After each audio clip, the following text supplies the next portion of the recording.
গল্পের শুরু হয় কেদারনাথ মন্দির থেকে। আর আমরা দেখি যে সেই পাহাড়ি অঞ্চলে মনসুর খান নামের একজন ছেলে থাকে, যে কিনা এই কেদারনাথ মন্দিরে আসা তীর্থযাত্রীদেরকে পারাপারের কাজ করত। আর অন্যদিকে আমরা মন্দাকিনী উর্ফ মুকু নামের একজন ইয়াং মেয়েকে দেখি, যে কিনা একজন হিন্দু ব্রাহ্মণ ব্রিজরাজের ছোট মেয়ে। আর ব্রিজরাজ এই কেদারনাথ মন্দিরের পাহাড়ি অঞ্চলে এখানকার তীর্থযাত্রীদের জন্য হোটেল চালাতো। অন্যদিকে আমরা দেখি যে মন্দাকিনীর এই মন্দিরেরই প্রধান পুরোহিতের ভাগ্নে কুল্লুর সঙ্গে বিয়ে ঠিক হয়েছিল।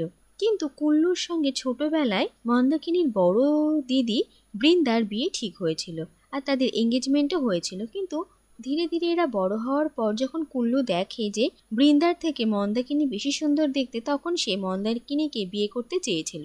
আর ব্রিজনাথ এই কথায় রাজিও হয়ে যায়। কিন্তু মন্দাকিনী এই বিষয়টা কিছুতেই মেনে নিতে পারে না। আর তাই সে নিজের বাবা আর কুল্লুকে শিক্ষা দেওয়ার জন্য লোকাল ছেলেদের সঙ্গে ফ্লার্ট করতো, আর তাদেরকে বিয়ের মিথ্যে আশা দিয়ে তার বাড়িতে এসে তার বাবার সঙ্গে কথা বলতে বলতো। আর এই জন্যই মাঝে মাঝে অনেক ছেলে মন্দাকিনীর বাড়ির সামনে এসে তার বিয়ের কথা বলতো, আর যার জন্য ব্রিজরাজ আর কুল্লুকে ভীষণই অপদস্থ হতে হতো। অন্যদিকে আমরা দেখি যে মন্দাকিনী মনসুরকেও অনেকদিন ধরে লক্ষ্য করে, আর সে বাকি ছেলেদের মতো তার সঙ্গে ফ্লার্ট করার চেষ্টা করত। কিন্তু মনসুর ভীষণই সাদাসিধে একটা ছেলে ছিল, আর সে মন্দাকিনীর এইসব চালচলন বেশি বুঝতে পারে না। আর এরপর দেখা যায় যে মন্দাকিনীকে কিছুদিন ধরেই তার কাকার হোটেলে গিয়েও কাজ করতে হতো, তাই পাহাড়ি অঞ্চলে যাতায়াতের জন্য সে মনসুরকে তার রোজকার বাহন হিসেবে বেছে নেয়। আর এই থেকেই তাদের মধ্যে একটু আধটু কথাবার্তা হওয়া শুরু হয়। আর মুকু এটা রিয়েলাইজ করে যে মনসুর বাকি ছেলেদের থেকে আলাদা, তাই সে ধীরে ধীরে মনসুরকে পছন্দ করা শুরু করে। কিন্তু মনসুরের তরফ থেকে প্রথমে কোনো বিশেষ রেসপন্স আসে না। আর এরপর একদিন দেখা যায় যে মনসুর আর মুকু যখন ফিরছিল, তখনই বৃষ্টিতে তারা একটা জায়গায় আটকে পড়ে। আর সেখানেই তারা একে অপরের সঙ্গে কিছু কথাবার্তা বলে, আর নিজেদের নিজেদের জীবনে আর ছোটবেলার কাহিনী শেয়ার করে। আর এরপর দেখা যায় যে ধীরে ধীরে তারা দুজন একে অপরের কাছাকাছি এসে যায়, আর বোঝা যায় যে মন্দাকিনী আর মনসুর একে অপরকে ভালোবেসে ফেলে। অন্যদিকে আমরা মন্দাকিনীর দিদি বৃন্দাকে দেখি, যে কিনা কুল্লুর সঙ্গে নিজের বিয়ে ভাঙার জন্য প্রথমেই ভীষণই আপসেট ছিল। আর সে কুল্লুকে ইমপ্রেস করার অনেক চেষ্টাও করে, কিন্তু কুল্লু তাকে বিশেষ পাত্তা দিত না। আর এরপর যখন বৃন্দা জানতে পারে যে মন্দাকিনী মনসুর নামের একটা ছেলের সঙ্গে নিজের সম্পর্ক শুরু করেছে, তখন সে রাগে হিংসায় মনসুরকে মন্দাকিনীর সম্পর্কে উস্কানোর চেষ্টা করে। আর সে মনসুরকে বলে যে সে যদি মনে করে থাকে যে মন্দাকিনী তাকে সত্যিই ভালোবাসে, তাহলে সেটা ভুল, কারণ সে এরিয়ার অনেক ছেলের সঙ্গে এরকম ফ্লার্ট করে আর তাদেরকে ভালোবাসার মিথ্যে প্রতিশ্রুতি দেয়। আর এই কথা জানতে পেরে মনসুরের ভীষণ খারাপ লাগে। আর এরপর যখন মনসুর মন্দাকিনীর কাছে এই একই কথা জানতে চায়, তখন মন্দাকিনীর বলার মতন কোনো ভাষা থাকে না, কারণ সে সত্যি অন্য ছেলেদের সঙ্গেও ফ্লার্ট করত। আর মনসুরের ভীষণ খারাপ লাগে, আর সে মন্দাকিনীর সঙ্গে দেখা সাক্ষাৎ করা বন্ধ করে দেয়। আর এরপর একদিন মন্দাকিনী মনসুরের বাড়িতে আসে, আর তার বাড়ির সামনে এসে দাঁড়িয়ে থাকে। আর এটা মনসুর আর তার মা দেখে, আর মনসুরের মা মনসুরকে বলে যে যেটা হচ্ছে সেটা ঠিক হচ্ছে না, কারণ লোকজন জানতে পারলে তাদের এখানে থাকা দুর্বিষহ হয়ে উঠবে। আর মনসুর মন্দাকিনীকে এখান থেকে চলে যেতে বলে, কিন্তু মন্দাকিনী কিছুতেই মনসুরের কথা শুনতে চায় না। আর সে মনসুরকে বোঝাতে চায় যে সে সত্যিই তাকে ভালোবাসে।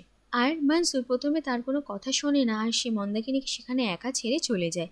আর এরপর দেখা যায় যে মন্দাকিনীর ঠাই মনসুরের বাড়ির সামনেই বসে থাকে, আর এমনকি ঝড় বৃষ্টি শুরু হলেও সে সেখান থেকে যায় না।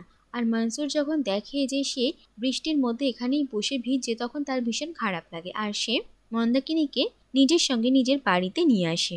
অন্যদিকে মন্দাকিনী অনেকক্ষণ বাড়ির বাইরে থাকার জন্য ব্রিজরাজ আর কুল্লু তার খোঁজ খবর করা শুরু করে। আর বৃন্দা মন্দাকিনীর জন্য মিথ্যে কথা বলে, কিন্তু তবুও ব্রিজরাজ সত্যিটা জানতে পেরে যায়। আর তারা মন্দাকিনীকে খুঁজতে খুঁজতে মনসুরের বাড়িতে চলে আসে। আর যখন ব্রিজরাজ জানতে পারে যে তার মেয়ে একজন মুসলমান ছেলেকে ভালোবেসেছে, তখন তিনি মন্দাকিনীকে শুদ্ধ করার জন্য গঙ্গা নদীতে নিয়ে আসেন।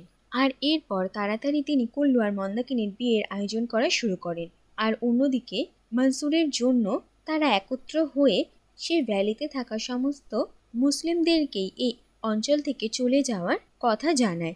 আসলে এটা একটা বাহানা ছিল, কারণ অনেক দিন ধরে এখানে একটা নতুন হোটেল বানানোর জন্য কথা হচ্ছিল, আর তার জন্য তারা এই মুসলিম এরিয়াটা খালি করতে চাইছিল।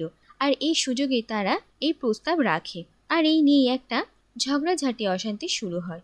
আর অন্যদিকে দেখা যায় যে মন্দাকিনীর বিয়ের সব আয়োজন হয়ে যায়, আর মন্দাকিনী সবাইকে বলে যে সে এই বিয়ে করবে না, আর মনসুর তাকে এখান থেকে নিতে নিশ্চয়ই আসবে।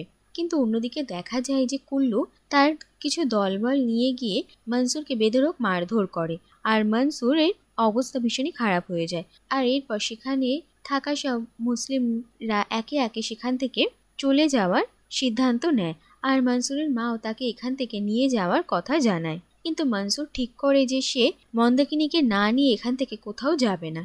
অন্যদিকে দেখা যায় যে মন্দাকিনীর কুল্লুর সঙ্গে বিয়ে হয়ে যায়, আর বিয়ের পরে মন্দাকিনী নিজে প্রাণ নেওয়ার চেষ্টা করে, কিন্তু তার ফ্যামিলি তাকে বাঁচিয়ে নেয়।